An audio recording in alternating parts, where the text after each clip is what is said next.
하나님 아버지 감사합니다. 의 말씀을 삼가 듣고자 합니다. 성령께서 감화 감동하시고 하나님께서 기록하게 하신 말씀, 지금까지 보존하여 주신 말씀, 우리의 가슴에 이 가을처럼 물들게 하고 싶으신 말씀을 만나게 하옵소서. 듣게 하옵소서. 볼 수 있게 하시고 깨닫게 하옵소서.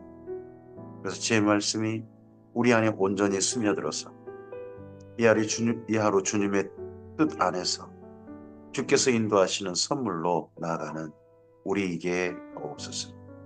부탁드리오며 예수님 이름으로 기도합니다. 아멘. 오늘은 출애굽기 1장에서 4장까지 말씀 함께 읽겠습니다. 창세기 이후의 출애굽기입니다. 창세기는 하나님과 하나님의 사람을 소개한다면 이제 하나님과 하나님의 사람인 이스라엘 민족의 언약식 만남입니다. 출애굽에서 언약식, 그래서 이 언약식은 부부로 말하면 하나님의 결혼식이라 할 수 있습니다. 그래서 출애굽기는 크게 전반부와 후반부로 나뉩니다. 출애굽이라고 하는 전반부 15장까지가 있고요. 그리고 16장부터 40장까지는 시내산을 도착해서 언약식을 하고 언약식에서 이스라엘 민족과 하나님과만 만날 수 있는 성막을 짓는 이야기로 이어집니다.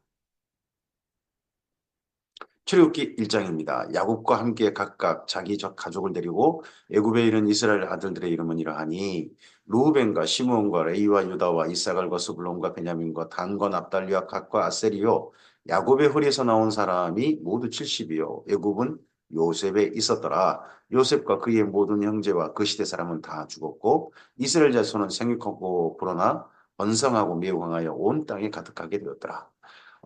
애굽에 이른 사람들의 숫자가 먼저 창세기에 맨 끝에 언급되고 있죠. 그리고 나서 출애굽기를 시작할 때 애굽에 함께 들어간 입애굽한 이스라엘 민족의 수를 다시 한번 언급합니다.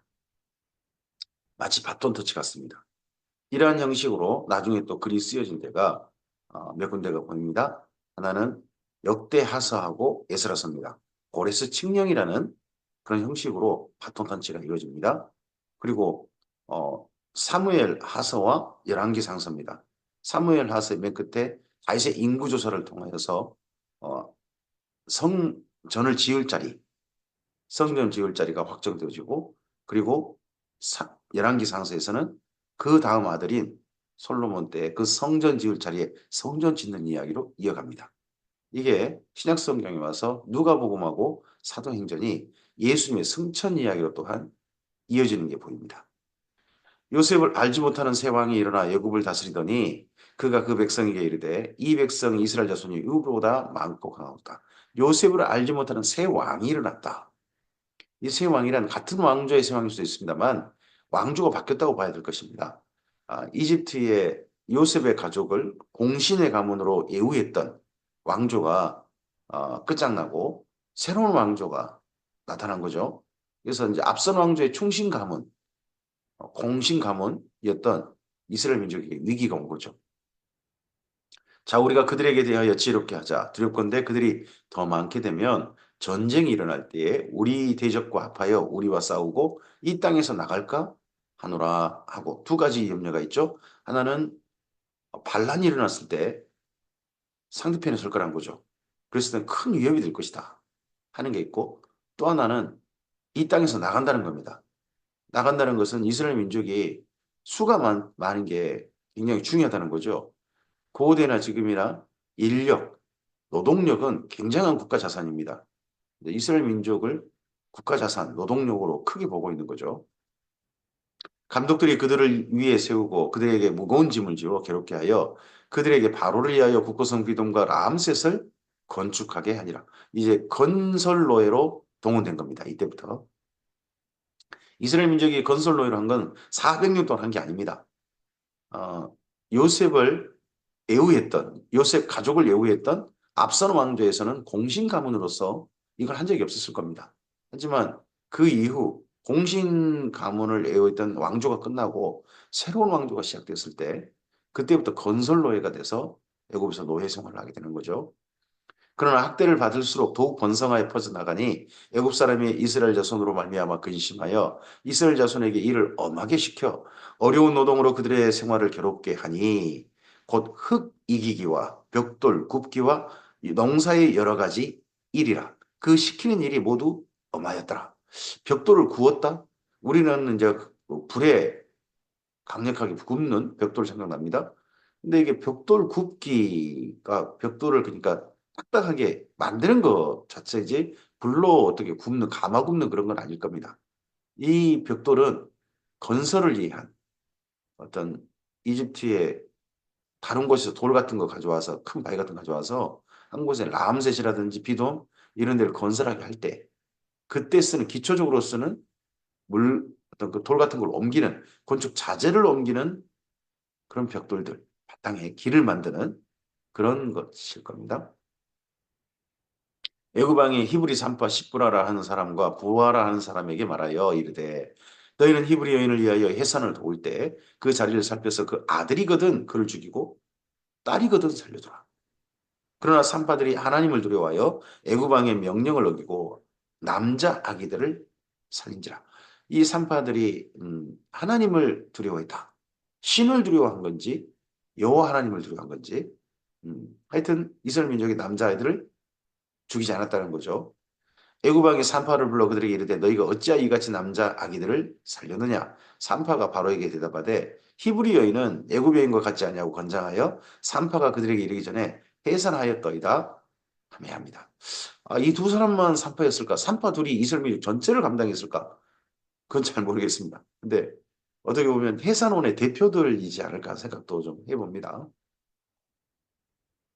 하나님이 그 산파들에게 은혜를 베푸시니 그 백성은 번성하고 매우 강해지나 그 산파들은 하나님을 경외하였으므로 하나님이 그들의 집안을 흥왕하게 하신지라. 그러므로 바로가 그의 모든 백성에 명령하여 이르되 아들이 태어나거든 너희는 그를 나일강에 던지고 딸이거든 살려두라 하더라.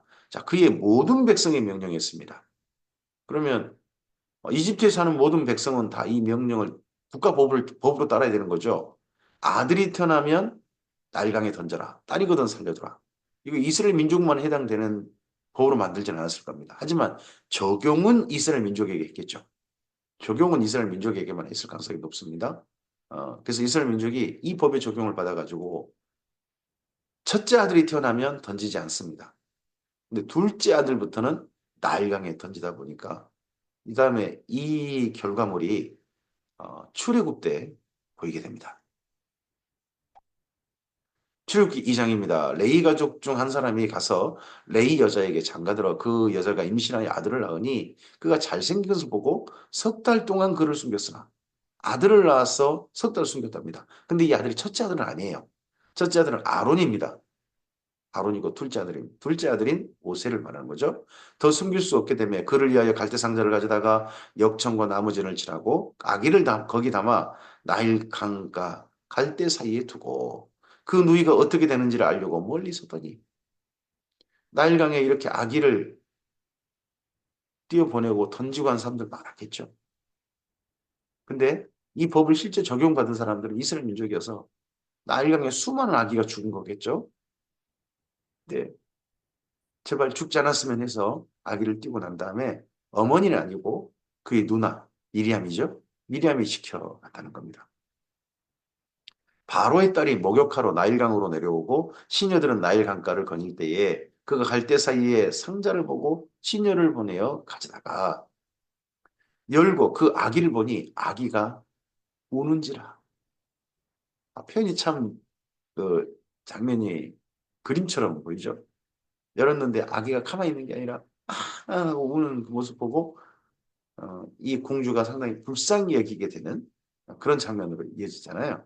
그림처럼 눈에 딱 그냥 선명하게 그리 이어집니다. 그가 그를 불쌍히 여겨 이르되 이는 히브리 사람의 아기로다. 다 알잖아요. 바로 그쪽 이집트 본토 사람이라든지 이런 사람들은 아기 안 던지는 거죠.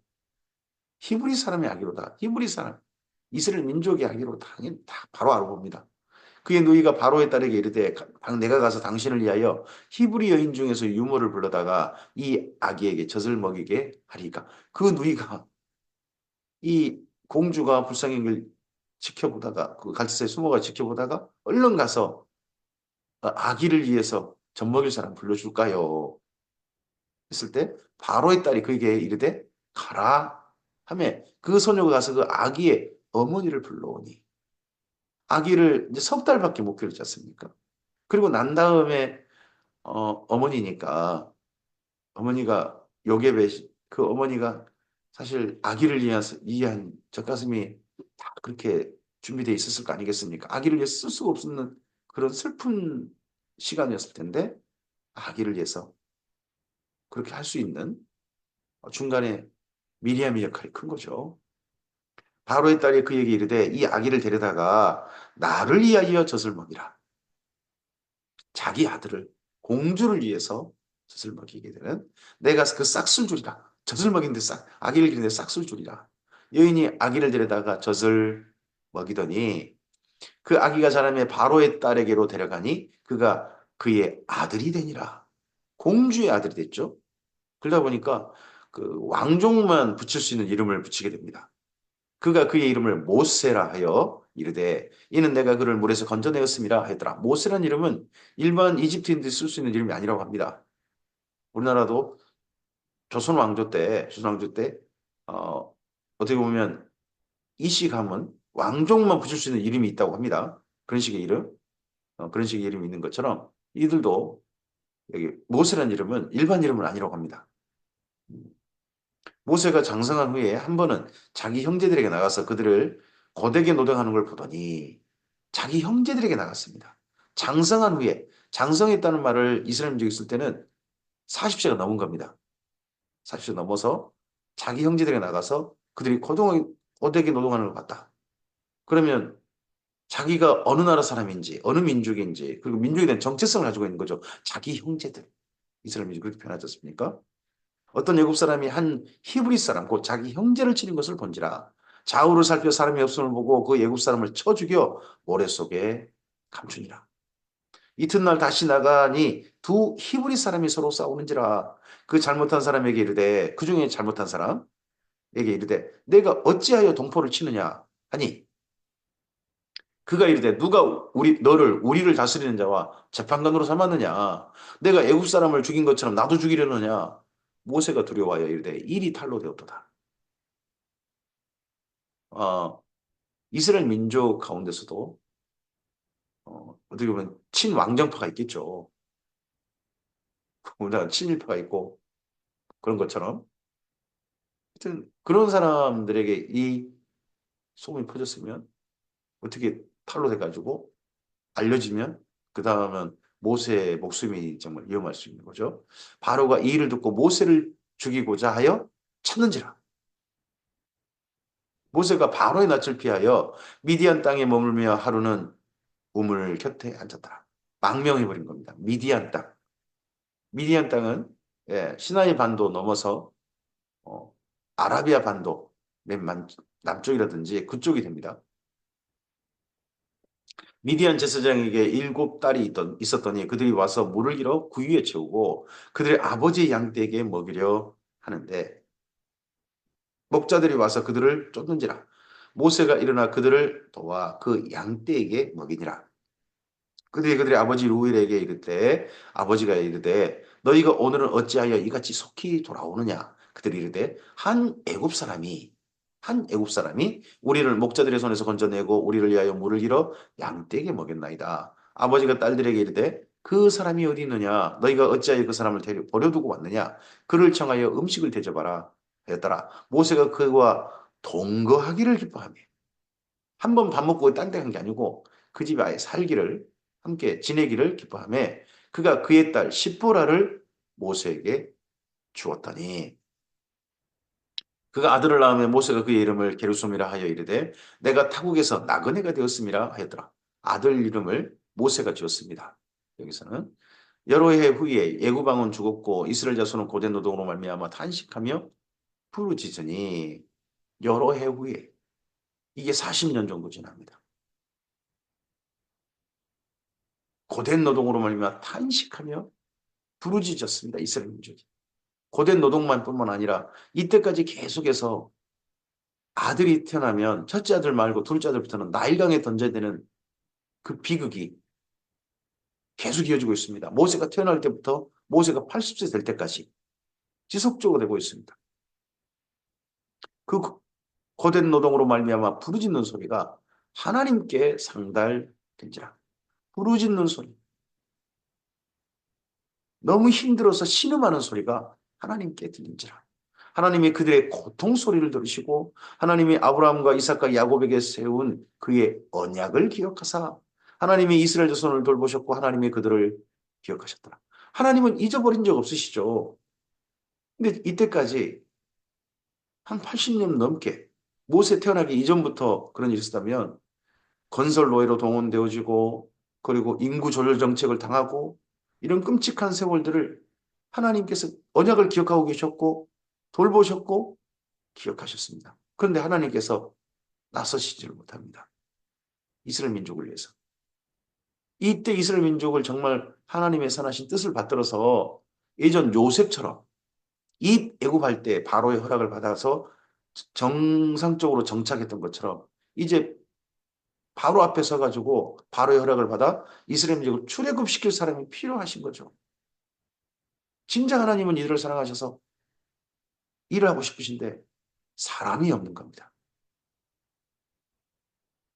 출애굽기 3장입니다. 모세가 그의 장인 미디안 제사장 이드로의 양떼를 치더니 그떼를 광야 서쪽으로 인도하여 하나님의 산 호렙에 이르매 미디안에서 서쪽으로 갔습니다.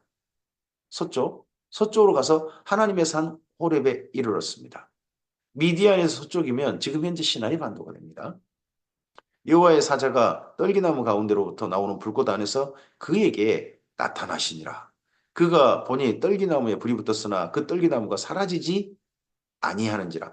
이 떨기나무의 불꽃 가운데 나타난 여호와의 사자를 여기 출애굽기에서는 나타나시니라라고 번역을 했습니다. 그럼 여호와의 사자가 일반 천사가 아니고 성육신 하시기 전에 성자 예수님 성자를 이렇게 나타났다 하고 그렇게 보는 거겠죠. 여호와의 사자니까요. 그렇게 해석을 한 것 같습니다. 이에 모세가 이르되 내가 돌이켜 가서 이 큰 광경을 보리라. 떨기나무가 어찌하여 타지 아니하는고 하니 그때에 여호와께서 그를 보려고 돌이켜 오는 것을 보신지라. 어떻게 불꽃 가운데서 그가 보려고 돌이켜 오는 것을 여호와께서 보시고 하나님이 떨기나무 가운데서 그를 불러 이르시되 모세야 모세야 하시니 하심에 그가 이르되 내가 여기 있나이다. 이 말을 듣고 어디 도망을 친 게 아니라 모세는 내가 여기 있나이다. 하나님이 이르시되 이리로 가까이 오지 말라. 내가 선 곳은 거룩한 땅이니 내 발에서 신을 벗으라. 내 발에서 신을 벗으라. 이 이야기가 이 하나님의 말씀이 이 이후 성전과 성막에서 이스라엘 민족이 꼭 지킵니다. 이 말씀을 한 번 더 들은 사람이 여호수아죠. 내가 선 곳은 거룩한 땅이니 내 발에서 신을 벗으라. 그래서 성전과 성막에서는 신발을 벗고 맨발로 레이지파라든지 제사장이 거기 성전 일을 사역하는 게 성경에서 확인할 수 있습니다. 또 이르시되 나는 내 조상의 하나님이니 아브라함의 하나님, 이삭의 하나님, 야곱의 하나님이니라. 모세가 하나님 배우기를 두려워하여 얼굴을 가리매 여호와께서 이르시되 내가 애굽에 있는 내 백성의 고통을 분명히 보았고 그들이 그들의 감독자로 말미암아 부르짖음을 듣고 그 근심을 알고 고통을 보았고 부르짖음을 듣고 그 근심을 알고 그 속마음 그들의 비참한 마음 그 마음도 다 알고 내가 내려가서 그들을 애굽인의 손에서 건져내고 그들을 그 땅에서 인도하여 아름답고 광대한 땅 젖과 꿀이 흐르는 땅 곧 가나안 족속 헷 족속 아모리 족속 브리스 족속 히위 족속 여부 족속의 지방에 데려가려 하노라. 내가 그들을 건져내고 내가 그들을 인도하여 내가 데려가려 하노라. 하나님이 이렇게 하려고 하신다는 거죠. 근데 그 일에 하나님의 이 일에 누가 필요하냐 그러면 모세가 필요하셔서 모세를 찾아오신 겁니다. 이제 가라. 이스라엘 자손의 부르짖음을 내게 달하고 애굽 사람이 그들을 괴롭히는 학대도 내가 보았으니 이제 내가 너를 바로에게 보내어 너에게 내 백성 이스라엘 자손을 애굽에서 인도하여 내게 하리라. 모세가 그냥 가서 이스라엘 민족에게 나가자 해가지고 그들끼리 나간 게 아니라 모세를 바로에게 보냈습니다. 이전 요셉이 떠오릅니다. 이 애굽할 때 자기의 가족을 기근 중에 애굽으로 불러들일 때 바로가 허락하지 않습니까? 바로의 명령에 의해서 이 애굽이 있지 않습니까? 이때 출애굽도 바로의 정식 허락을 받는 거죠. 하나님은 꼼수 쓰지 않으십니다. 하나님은 정당하게 주님의 일들을 진행하시는 게 보입니다. 모세가 하나님께 아뢰되 내가 누구이기에 바로게 가며 이스라엘 자손을 애굽에서 인도하여 내리까 하나님이 이르시되 내가 반드시 너와 함께 있으리라. 내가 그 백성을 애굽에서 인도하여 낸 후에 너희가 이 산에서 지금 하나님께서 떨기나무 가운데서 모세를 만나신 이 산에서 하나님을 섬기리니 이것이 내가 너를 보낸 증거니라. 그러면 신의 산 올 때까지 누가 지켜주시겠다? 하나님께서 지켜주시고 돌봐주시겠다. 그리고 이 신의 산에 너뿐만 아니라 이스라엘 민족과 만나겠다 하시는 거죠. 모세가 하나님께 아뢰되 내가 이스라엘 자손에게 가서 이르기를 너희의 조상의 하나님이 나를 너희에게 보내셨다 하면 그들이 내게 묻기를 그의 이름이 무엇이냐 하리니 내가 무엇이라고 그들에게 말하리까. 모세가 하나님의 이름에 대해서 물어봅니다. 그 이름이 무엇이라? 무엇이냐? 그럼 모세가 하나님의 이름을 몰랐다는 이야기일까요? 그의 어머니 이름은 요게벳인데 말이죠. 여호게벳. 여호와라는 이름이 물려졌을 가능성이 있을 텐데 한번 모세가 묻는 것에 대해서 하나님이 모세에게 이르시되 나는 스스로 있는 자니라. 또 이르시되 너는 이스라엘 자손에게 이같이 이르기를 스스로 있는 자가 나를 너희에게 보내셨다 하라. 스스로 있는 자가 나를 너희에게 보내셨다 하라. 하나님이 또 모세에게 이르시되 너는 이스라엘 자손에게 이같이 이르기를 너희 조상의 하나님 여호와 곧 아브라함의 하나님 이삭의 하나님 야곱의 하나님께서 나를 너희에게 보내셨다 하라. 앞서서 내용을 보면 그럼 스스로 있는 자가 여호와이신 거죠. 근데 이 스스로 있는 자 여호와께서는 그 하나님께서는 이스라엘 민족과 예전에 아브라함과 함께 하셨던 것처럼 이삭과 함께 하셨던 것처럼 야곱과 함께 하셨던 것처럼 그 고통 가운데 이스라엘 민족과 지금 이제 함께하고 계시는 오늘 함께하고 계신 그 하나님이신 거죠. 이는 나의 영원한 이름이요 대대로 기억할 나의 칭호니라. 너는 가서 이스라엘의 장로들을 모으고 그들에게 이르기를 여호와 너희 조상의 하나님 곧 아브라함과 이삭과 야곱의 하나님이 내게 나타나 이르시되 내가 너희를 돌보아 너희가 애굽 땅에 당한 일을 확실히 보았노라. 자, 이스라엘 민족이 섬겨야 될 하나님 신의 이름을 모세가 특별히 또 알아야 될 이유가 있습니다. 이집트는 수많은 다신교 나라입니다. 수많은 신이 있어요.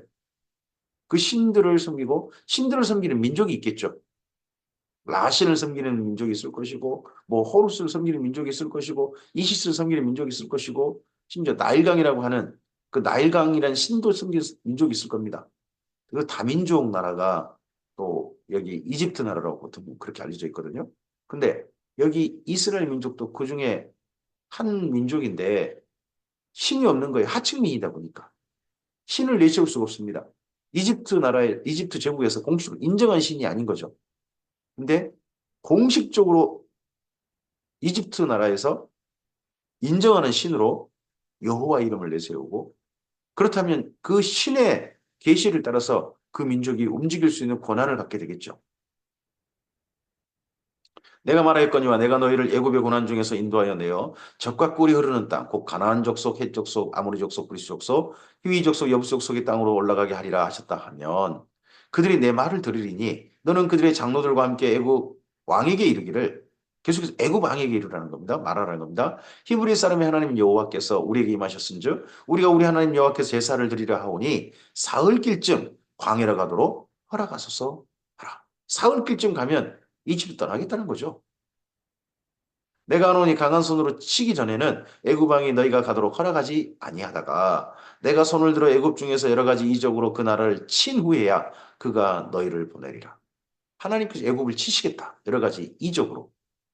내가 애굽 사람으로 이 백성에게 은혜를 입히게 할지라. 너희가 나갈 때에 빈손으로 가지 아니하리니. 건설로에 끝나고 난 다음에 어, 은퇴비 받는 거죠. 이집트인들에게. 여인들은 모두 그 이웃 사람과 및 자기 집에 거류하는 여인에게 은폐물과 금폐물과 의복을 구하여 너희 자녀를 꾸미라. 너희는 애굽 사람의 물품을 취하리라. 취하리란 말 속에는 약탈 뭐 이런 비슷한 말도 다 있다고 합니다. 출애굽기 4장입니다. 모세가 대답하여 이르되 그러나 그들이 나를 믿지 아니하며 내 말을 듣지 아니하고 이르기를 여호와께서 내게 나타나지 아니하셨다 하리이다. 여호와께서 내게 나타나지 아니하셨다.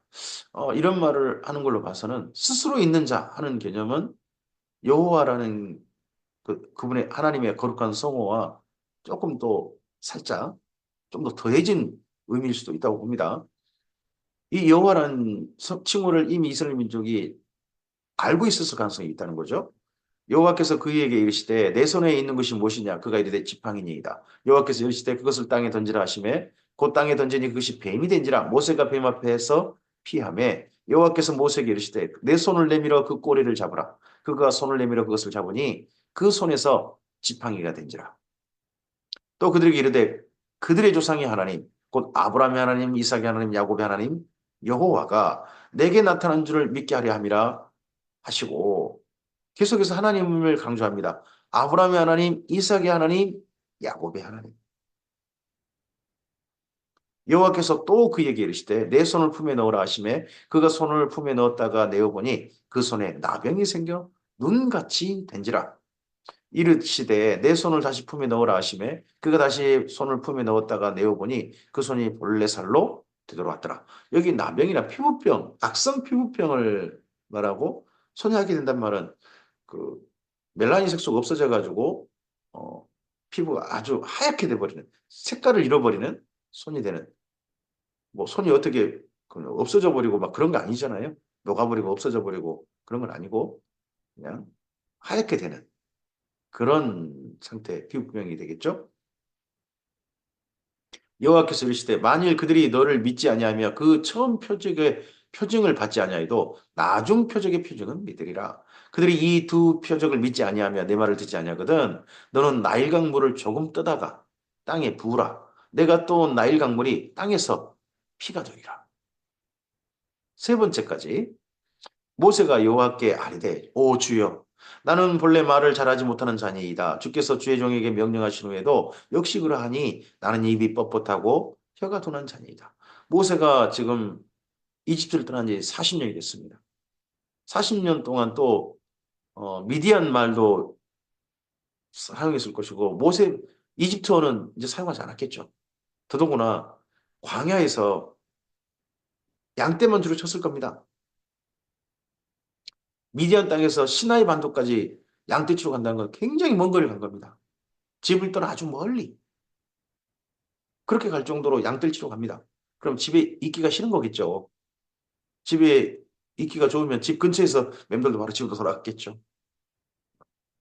그러다 보니까 언어를 잃어버린 모세가 된 것 같습니다. 여호와께서 그에게 이르시되 누가 사람의 입을 지었느냐 누가 말 못한 자나 못 듣는 자나 눈 밝은 자나 맹인이 되게 하였느냐 나 여호와가 아니냐 이제 가라 내가 내 입과 함께 있어서 할 말을 가르치리라 모세가 이르되 오 주여 보낼 만한 자를 보냈어 모세는 자긴 자격이 없다 끝까지 하나님 앞에서 그렇게 말씀드립니다 이렇게 하자 여호와께서 모세를 향하여 노하여 이르시되 화나셨습니다 하나님께서 자꾸 안 하겠다고 빼니까 화나셨습니다. 레이 사람 내 형 아론이 있지 아니하냐. 그가 말 잘하는 것을 내가 아노라. 그가 너를 만나러 나오나니 그가 너를 볼 때 그의 마음에 기쁨이 있을 것이라. 형, 친형, 아론. 아론이 그런데 말 잘한다면 궁중 언어를 잘한다는 거겠죠. 이집트 궁중어. 궁중에 사용되는 그런 고급 언어들을 잘 알고 그런 말을 왕 앞에서 할 정도 그러면 왕궁을 드나드는 그전부터 왕궁을 드나드는 사람 중에 아론이 있었을 수 있겠죠. 너는 그에게 말하고 그의 입에 할 말을 주라. 내가 내 입과 그의 입에 함께 있어서 그들이 행할 일을 가르치리라. 그가 너를 대신하여 백성에게 말할 것이니 그는 내 입을 대신할 것이요 너는 그에게 하나님같이 되리라. 너는 이 지팡이를 손에 잡고 그것으로 이적을 행할지니라. 이 지팡이는 양멸치는 지팡이였죠. 40년 동안 늘 쓰던 지팡이인지 모르겠습니다만은 지팡이가 네. 모세가 그의 장인 이둘에게 돌아가서 그에게 이르되 내가 애굽에 있는 내 형제들에게 돌아가서 그들이 아직 살아있는지 알아보려 하오니 나로 가게 하소. 40년 그러고 난 다음에 사이가 가겠다. 이드로가 모세에게 평안히 가라. 그러면 모세 혼자 보낸 게 아니라 그의 아내와 자녀들도 함께 보내는 거죠. 여호와께서 미디안에서 모세에게 이르시되 애굽으로 돌아가라 내 목숨을 노리던 자가 다 죽었느니라. 모세가 그의 아내와 아들들을 날개에 태우고 애굽으로 돌아가는데 모세가 하나님의 지팡이를 손에 잡았더라. 여호와께서 모세에게 이르시되 내가 애굽으로 돌아가거든 내가 내 손에 준 이적을 바로 앞에서 다 행하라. 그러나 내가 그 마음을 완악하게 한즉 그가 백성을 보내주지 아니하리니 하나님께서 바로의 마음을 완악하게 하시겠다. 성경을 읽어보면 하나님께서 어떤 사람들의 마음을 완악하게 하셔서 어떤 하나님의 일을 이루어 가시는 게 보입니다. 근데 그 완악하게 하는 거, 그거 보면 이미 멸망이 작정된 자입니다. 그러니까 진노의 그릇인 거죠. 진노의 그릇을 한번 쓰고 버릴 것들입니다. 그런 사람들을 마음을 완악하게 해가지고 그렇게 하는 게 성경에 기록되어 있는 거죠. 악인도 하나님이 나라에 적당하게 지으셨습니다. 다만 쓰고 그들은 버림받는 거죠. 너는 바로에게 이르기를 여호와의 말씀에 이스라엘은 내 아들 내 장자라. 내가 내게 이르기를 내 아들을 보내주어 나를 섬기게 하라 하여도 내가 보내주기를 거절하니 내가 내 아들 내 장자를 죽이리라 하셨다 하라 하시니라. 이게 열 번째 재앙을 미리 이때 말씀하셨던 거죠. 출발하기 전에. 모세가 길을 가다가 숙소에 있을 때에 여호와께서 그를 만나서 그를 죽이려 하신지 이렇게 보내시다가 하나님께서 애고로 돌아가고 있는 뭐 중간에 모세를 죽이려 하셨다는 거예요. 뜻밖의 아주 당황스러운 장면입니다. 근데 그 장면이 그 다음 읽어보면 어째서 그랬을지가 좀 짐작이 됩니다. 십보라가 돌칼을 가져다가 그의 아들의 포피를 베어 그의 발에 대며 이르되 당신은 참으로 내게 피난편이로다 했다는 겁니다. 이때 아들이 게르솜이나 이런 아들이 나이가 몇 살일까요? 결혼해서 40년이잖아요. 그러면 적어도 30살은 넘었을 거 아니에요. 그런 아들의 할례를 행하는 건데 남자 성기를 드러내게 해가지고 할례를 행하는 그 의식을 여성이 행하고 있습니다. 십보라가. 원래 모세가 이거 해야 되는 거 아닙니까? 그것도 자기 아들 그 멀쩡히 큰 아들을 갖다가 이 집에서 십보라하고 모세의 위치가 좀 보입니다. 정말 십보라 앞에서는 모세는 아무 말도 못하고 십보라가 반대하면 일도 못하게 되는 그런 입장인 것 같습니다. 그러니까 하나님께서 이 십보라에게 특별히 이 가정에게 미디안에서 원래 할례를 안 행한 것 같은데 할례를 행하라 먼저 하나님 뜻대로 하는 말씀을 하셨고 그에 대해서 모세는 전달했는데 십보라가 안 듣다가 이대로 있다간 일 하나도 안 되겠다. 하나님이 나타나셔서 모세를 죽이려고 하셨고 이것 덕분에 겨우 마지못해서 십보라 이렇게 했다는 거죠. 그리고 그 돌칼을 그의 발에 갖다 대며라고 이번에 번역을 해놨는데 이 앞서 번역은 던지며입니다. 던지며. 자기 아들의 피를 베고 난 다음에 그걸 돌칼을 갖다 탁 던지면서 당신이 내게 참고 피난입니다. 그러자 여호와께서 그를 놓아주시니라. 그때의 십부라가 피난편이라 함은 할례 때문이었더라. 그 미디안 족속은 할례를 행하지 않았다는 얘기죠. 할례를 어떻게 부정하게 여기거나 뭐 좋은 관습으로 여기지 않거나 신앞에 하서는 안 되는 행동으로 생각했다가 그렇게 받아들이다가 이것 때문에 다툰게 되는 것 같습니다. 이러고 난 다음에 십부라가 모세와 함께 가지 않습니다. 십부라는 미디안으로 돌아가 버린 게 보입니다.